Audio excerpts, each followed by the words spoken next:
paranoid schizophrenic whose prescription of Seroquel apparently is not keeping her delusions in check. There are an unknown number of people who speak with her over Skype and convince her of all the ridiculous things she talks about in her videos. They claim to be Jesus, which she of course believes.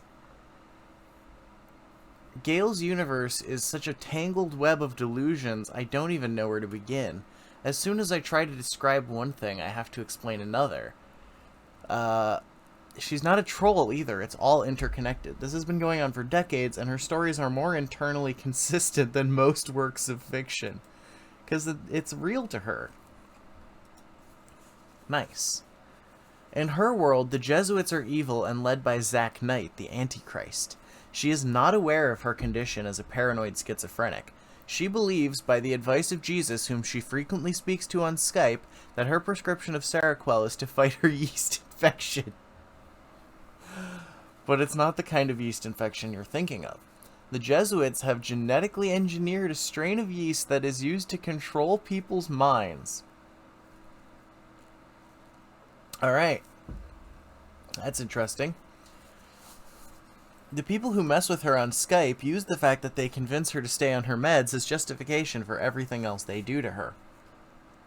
If the sky turns pink during a sunset, the pink color indicates a heavy concentration of the genetically modified Jesuit yeast in the atmosphere.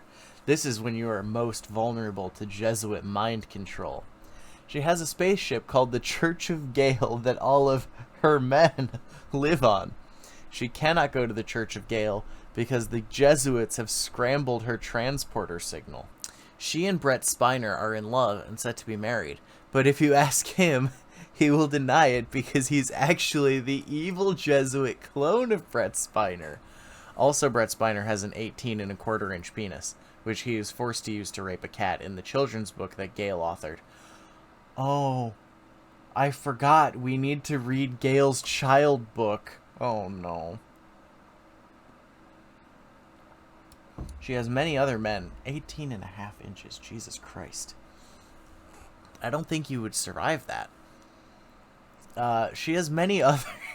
Oh yeah, no, we're gonna read Gail's kids book. Honestly, like, we might come to a point on this stream where I can no longer show you the images that we need to look at, because this shit is fucking insane. If that happens, I'm gonna let everybody know, and we can pop over to Discord. I'll keep the stream running so that, you know, the VOD will have our running commentaries on it, but this book is fucked up, dude. This book is a work of fucking madness. She has many other men on her marriage list, including Vladimir Putin, Matthew McConaughey, Chuck Norris, Keanu Reeves, who she calls Keanu, Waldo from Where's Waldo. Oh no. One of the most notable Jesuits is Bubba the Black Jesuit, who she describes as big, fat, and morbidly black. I mean, I don't think anyone would mind marrying Keanu Reeves.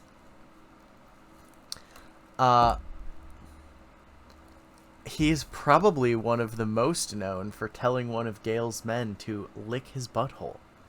He worked at the Jesuit homosexual compound in San Francisco before San Francisco was destroyed.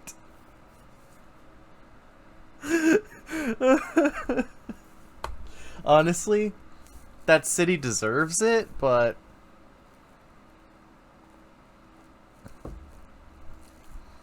In an attempt to avoid being spotted by Gail's men, the Jesuits ordered Bubba to lose weight.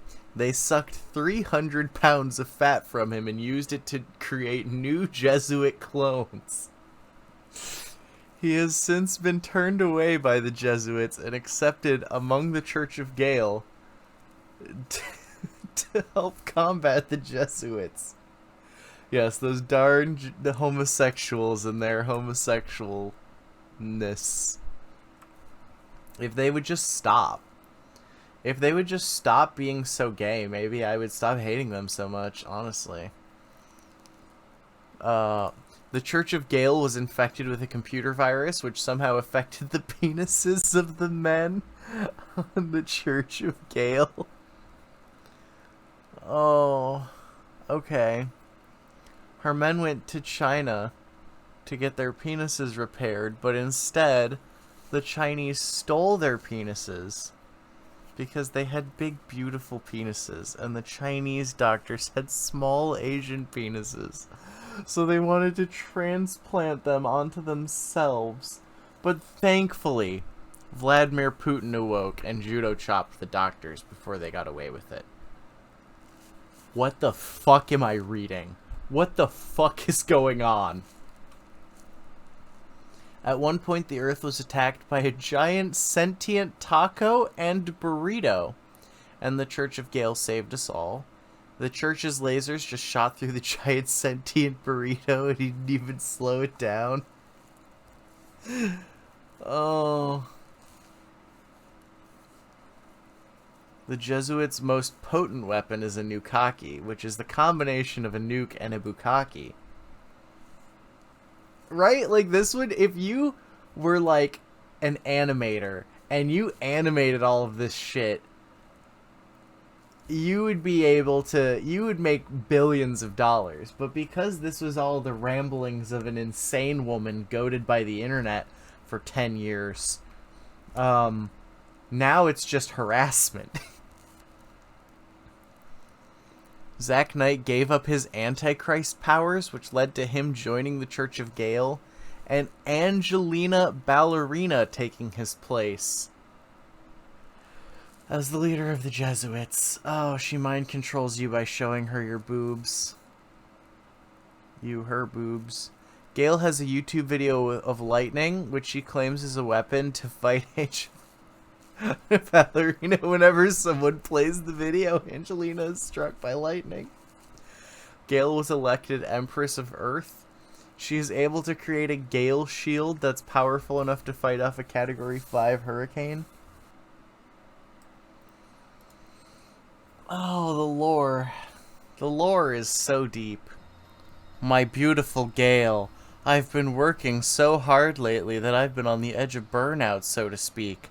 Jesus, knowing that I would fight to the death for the woman that I love, decided that it was time for me to take a well-deserved break.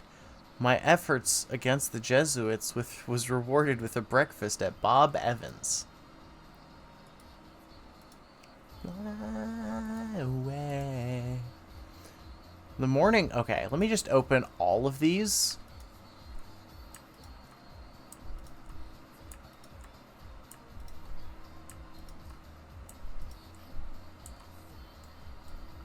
Okay.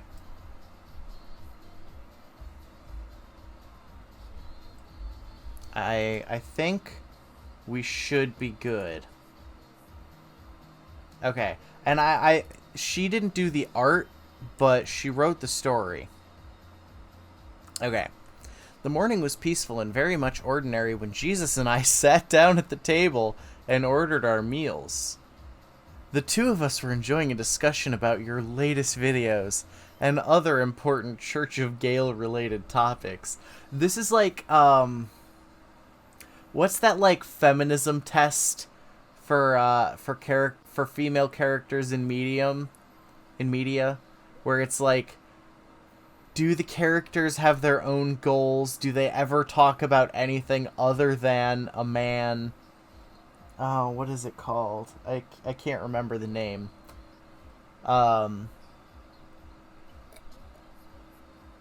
This is like the inverse of that. When the waitress returned with our food, I noticed that she had forgotten to bring the pawn cakes that came with my meal. Initially, I wasn't going to mention anything, since there was already plenty to eat on our table. Jesus noticed the missing pancakes and asked me about them. That's quite alright, I told Jesus. I won't eat much to begin with. But Jesus, being the gentleman he is, caught our waitress and spoke up for me, politely informing her about the forgotten pancakes. They spelled it right here, but not the other time. She snorted, "Your meal didn't come with pancakes." When I insisted that she was wrong, The waitress scoffed and asked if I wanted to see the menu. She brought back a menu that was entirely different from the one I ordered with. Then she pointed at a meal that I had supposedly ordered, saying it came with biscuits, not pancakes. Clearly, Jesus wasn't having any of this, so he told the waitress that he knew she was a Jesuit, and she was merely trying to gaslight me. Imagine using the term gaslighting in 2018. She's not a visionary. And I was actually, this is where I first heard the term gaslighting. Gail is the first person I heard the term gaslighting from. I was shocked when the woman looked square at Jesus and said, "That's ridiculous. I am most certainly not a Jesuit. You're not even the real Jesus Christ." And for some reason, she's like sticking her fingers in his food. Excellent. Calmly, Jesus scooped a serving of hash browns into his hands and rubbed the ketchup and fried potatoes into the woman's eyes. You know, I'm not a Christian lore scholar. I'm not even a Christian, but I don't think that's a very Christ-like action, actually. He then ordered the waitress to go to the bathroom and wash the greasy concoction from her face. Oh, God. Sneering and full of hash brown, the woman did as she was told. Minutes later, we heard her wailing as she ran out of the bathroom. "I'm blind! I'm blind!" Jesus turned to me and said, "She is now blind physically as she is blind in spirit." Jesus, you just blinded a woman because she wouldn't give you pancakes. That's terrible. That's morally wrong. I finished my meal with Jesus in complete awe. Whenever we go out to eat, Jesus always leaves a generous tip. This time, Jesus didn't tip a single red cent. The waitress sure had made Jesus angry. Yeah, no, I'd like to remind you, this is Jesus. This is Jesus Christ of Nazareth. He's one of Gail's husbands, and he just blinded a waitress by shoving hot hash browns in her eyes. Facts about the Jesuit order. Number 1. The Jesuits invented the nukkake, a nuclear bomb which releases tidal waves of semen, drowning people and impregnating women with Jesuit semen. The Jesuits have created an army of clones whose job it is to steal the identities of Jesuit enemies and impersonate celebrities in the media. By keeping this technology a secret, they can write off anyone who exposes their nefarious deeds as crazy.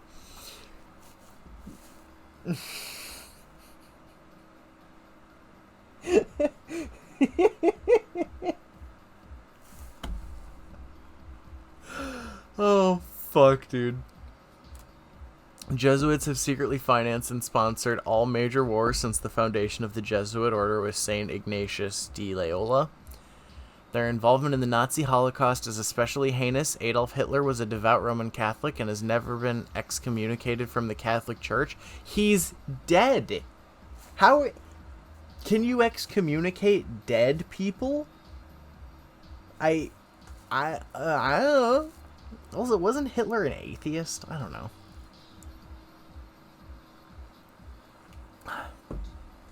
Jesuits have taken over the scientific, computer, and medical fields, creating superbugs like Ebola and AIDS. Alright, cool. They have hacked into all computer systems and read everyone's mind with the use of radio signals.